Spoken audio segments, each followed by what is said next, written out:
When we play video games, we're the hero. It's our actions that change the world, and we get this sense that only we could do it.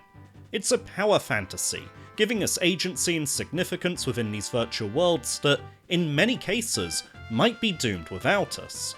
After all, we're the main character. So what would happen if that wasn't the case? What if we're not the protagonist? What if the world could be saved regardless of our presence?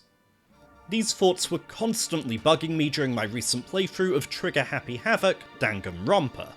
In it we play as Makoto Naegi, a high schooler trapped in a killing game against his classmates. Our overall goal is to uncover the identity of the mastermind and escape, but as I played the game, I started to question how much of the group's progress was down to me, and whether the outcome would have been any different if I weren't there. From this point on, there are heavy spoilers for the first Danganronpa. While the game is 15 years old, it's still a rather niche title. If you don't want to be spoiled, turn back now. From the opening cutscene, it's made clear that we, as Makoto, are the underdog. The high school, Hope's Peak Academy, only accepts the ultimate students. People who are the best they are at what they do. This includes the ultimate programmer, the ultimate fanfic writer, and the ultimate fashionista, to name just a few. What's Makoto's ultimate? What are we the best at? We are the ultimate lucky student. We were randomly drawn from a lottery. Makoto even describes himself as being ordinary, boring, and out of his depth. Now, Makoto does get another ultimate later on, but just hold that thought for now. A fish out of water can still make an impact. We can offer a fresh perspective, we can be underestimated, and we can surprise ourselves. However, the game quickly makes it clear that this isn't our story, it's Kyoko's. Kyoko Kirigiri is one of our classmates and a fellow unwilling participant in the killing game.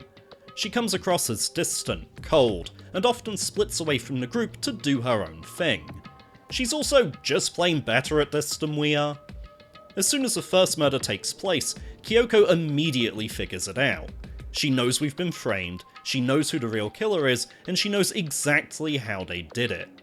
Kyoko then takes a hands-off approach to mentorship, telling us that we won't accept the truth unless we discover it for ourselves. This behaviour continues through other cases. While we're too intimidated to approach each corpse, Kyoko is able to give them a thorough examination as if she's been around hundreds of dead bodies. She controls the flow of information, constantly giving us clues and nudges into the right direction or purposely withholding key discoveries. She's always several steps ahead of the rest of the group and often performs her own solo investigations. It can feel like we're merely getting in her way, and it makes perfect sense when Kyoko is later revealed to be the ultimate detective. Kyoko's strong impression and impressive skills quietly give us a safety net that we can feel long before her ultimate is revealed. She serves as a safe pair of hands in the room that can rescue us if needed. See, the rules of the killing game are that someone can only leave the school if they murder one of their classmates and get away with it. To that end, there's an investigation and trial after each murder. If the murderer is caught, they're executed. But if the murderer can't be identified, then everyone else gets killed instead. Everyone's lives are on the line, and Kyoko isn't going to let herself be killed alongside us if we get it wrong. Although, for gameplay reasons, she won't always bail us out, and we can get a game over. The game knows it has to have a fail state, even if that defies the story's internal logic. Besides that, while we only ever react to each murder, Kyoko is the main force constantly driving our broader investigation. She's the one seeking the mastermind's identity and looking for an escape route. She takes command of Alter Ego, a computer program that's mining encrypted data for clues. It's revealed that she's the daughter of the school's headmaster, giving her a much more personal motive than ours. She even gets us to distract the villain, Monokuma, so that she can break into secret rooms and restricted areas of the school, where she discovers items and secrets that blow the case wide open. Meanwhile, we're merely acting as her decoy. It's easy to feel like Kyoko's errand boy or personal assistant, not the hero. We're even explicitly told that we can't do this without her. In Case 5, Kyoko is framed for the murder. If we make the wrong decisions, she's executed and we get a bad ending where the remaining students spend the rest of their lives trapped inside Hope's Peak, while the greater mystery goes unsolved due to Kyoko's absence. Given Kyoko's abilities, her personal connection to the greater story, and how she gets to do the most important things, it's easy for us to ask, why aren't we playing as her? Why are we this unremarkable guy on the sidelines? Her confidence, competence, and characterization would even explain core gameplay mechanics, such as the hint bubbles that show us what we should investigate. Surely, it just makes more sense for her to be the star, right? No, that's wrong! There are several reasons that Makoto makes for a better player avatar than Kyoko in this context. It's intentional, and there's even a name for this approach: a passive protagonist. A passive protagonist is a main character who is reactive rather than proactive. Things happen to them and they respond. They rarely initiate change or instigate main events themselves. They don't go out seeking adventures, adventures find them. If they're not the driving force of the story, how can anything interesting ever happen? Passive protagonists often rely on a strong antagonist to give them challenges to overcome, or a supporting cast that creates situations they then have to act on. That perfectly describes our milquetoast Makoto. He's invited to attend the school by sheer chance, not because of his own abilities or application. He's forced into this killing game by the mastermind. He has no choice but to act every time someone is killed and a class trial looms. He gets significant assistance from not just Kyoko, but other classmates including Byakuya. He narrowly escapes execution thanks to the intervention of Chihiro's alter ego program and Kyoko subsequently freeing him from the garbage pit. It's unlikely he could solve any of these cases or survive the game's events on his own. I want to take a moment to make it clear that being a passive protagonist isn't necessarily a bad thing if it's executed well, with meaning and purpose. I also need to clarify that it's not the same as being a flat character whose beliefs and behaviours remain static throughout the story. Passive protagonists can still have a character arc. They also don't have to remain passive and can become an active protagonist. They can change and evolve. We can even argue that Makoto achieves this in the game's final case, but we'll come back to that in a moment. Now that we know what a passive protagonist is and how Makoto fits that description, let's explore why the game's developers chose him as our avatar. Why do we experience the game's events through his eyes? The first reason concerns empathy and relatability. Sheer probability means that we, the player, are not an ultimate. We're not the best we are at what we do. The numbers also say we're unlikely to come from a privileged background. We are, as Byakuya frequently reminds us in-game, part of the 99%.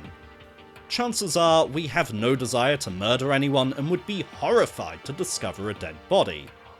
Just like most of us, Makoto has no experience with investigating murder scenes, deducing past events, or making arguments in a trial.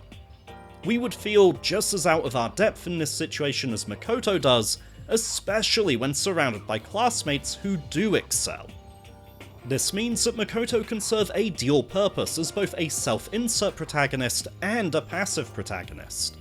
That's a powerful combo in a game like Danganronpa, where we're intended to feel uneasy and overwhelmed.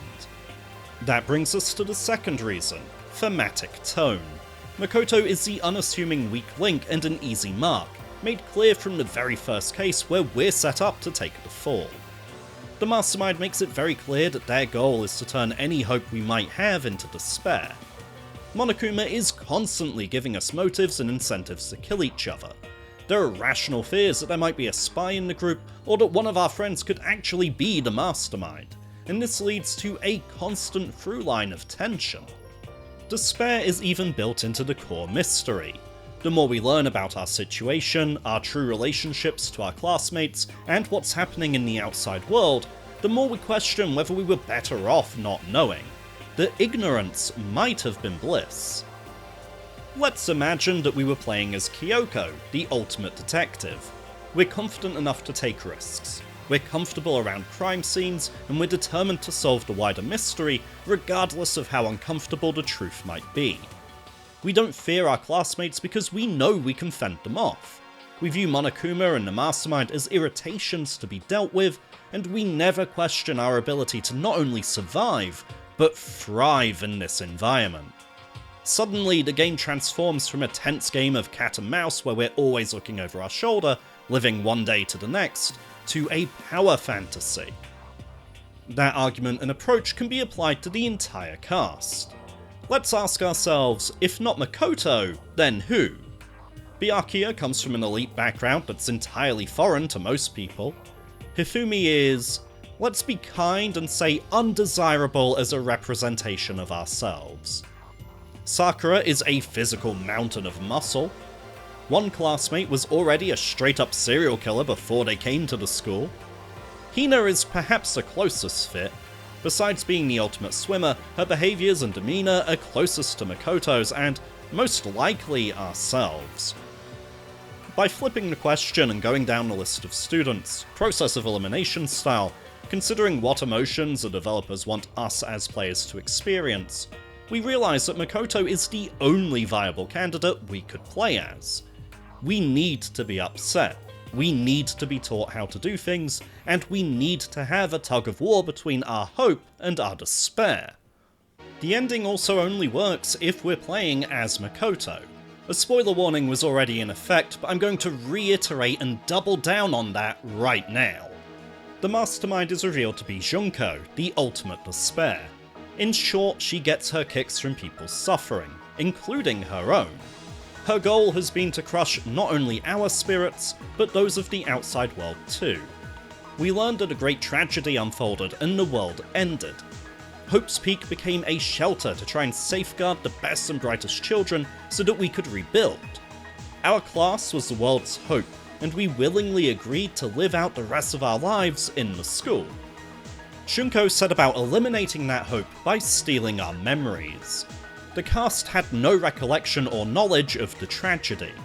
They believed that they had arrived at Hope's Academy and met for the first time only a few weeks ago, when the truth is that they had attended class together for 2 years. They believed they had been trapped, but in reality, they boarded up the windows and doors themselves for their own protection. We'll just conveniently ignore the logistical nightmare of having these characters wake up in the same clothes with the same hairstyle and the same measurements as they had 2 years ago, despite being teenagers who are actively going through puberty. Not only is that news devastating for the class, Junko had also been televising the killing game from the start. She wanted to show the world that even their shining hope for the future would succumb to their base instincts, and sadly, she was right. The group are utterly defeated. Except for Makoto. Makoto refuses to give up. Even if the outside world has been destroyed, even if his friends had turned on each other, he still believed in a future. He still saw the possibility of rebuilding. He still wanted to take his chances outside. Junko's despair is infectious, but so is Makoto's hope. He's able to rally the class together and unite them, allowing them to defeat Junko and escape together, giving him the title of the Ultimate Hope. Makoto starting out as the weak link and eventually becoming the leader everyone gets behind feels earned. We've been on that journey with him.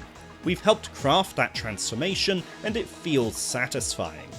He's shifted from passive to active, wanting to forge his own path from now on. That arc would be impossible for anyone else, especially Kyoko. That personal growth is why we have to play as Makoto. We don't get placed into the shoes of a fully formed protagonist, we get to become one. I'd say the payoff is certainly worth it. We've learned that we're not always the main character, and that's okay. Sometimes we're in the sidecar, watching the hero's tale unfold. That can be an extremely powerful narrative device that opens up unique opportunities if we use it appropriately. A passive protagonist can be a good fit when we want players to insert themselves into the story, for mystery and horror settings where we're underpowered, or for long-form, serialized or franchise-based storytelling. Makoto might be the most recent example I've experienced, but he's far from alone.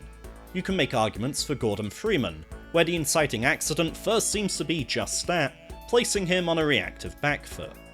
There's Shinji Ikari, who is summoned by his estranged father to pilot an Ava, a calling he initially rejects.